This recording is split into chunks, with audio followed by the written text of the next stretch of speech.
तो यहाँ पे इस क्वेश्चन में ध्यान देते हैं, कंपाउंड एक्स कंटेन्स इतना और ए इतना दिया हुआ है, और मतलब ए इतना दिया हुआ है और बी इतना दिया हुआ है और परसेंटेज सी पूछ रहा है।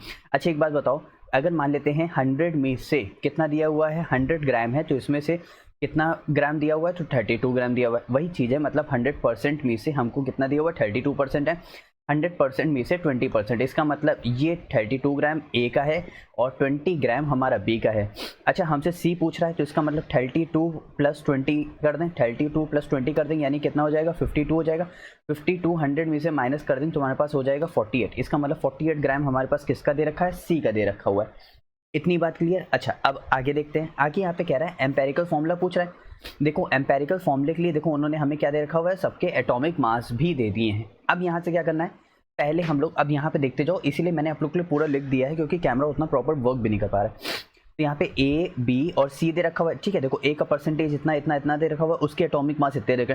तो रेशियो निकालने के लिए हम क्या करेंगे, इसको इसके एटॉमिक मास से डिवाइड कर देंगे, तुम्हारे पास आ जाएगा 0.5। भाई ये 1/2 है, ये भी 1/2 है, और ये हमारा अप्रॉक्स 1.5 के समथिंग जा रहा है। तो 0.5 0.5 0.5।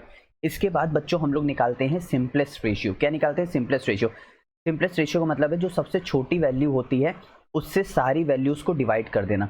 अगर मान लेते हैं यहाँ पे 4 होता और ये मतलब यहाँ पे 4 होता और ये 0.5 होता, तो 0.54 को हम लोग 0.5 से डिवाइड कर देते हैं। ऊपर 0.5 तो 0.5, जैसे कि यहाँ पे फिर 0.5 0.5, फिर 0.5 को 1.5 से डिवाइड किया, तो यहाँ पे 1 आया, यहाँ पे 1 आया और यहाँ पे 3 आया। तो हमारे पास देखो रेशियो क्या बन रहा है, ए का 1, बी का 1 और सी का 3।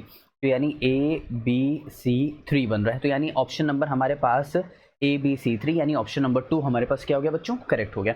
आई होप आप लोगों को बहुत अच्छे से क्लियर एकदम समझ आया होगा कि कैसे करना है।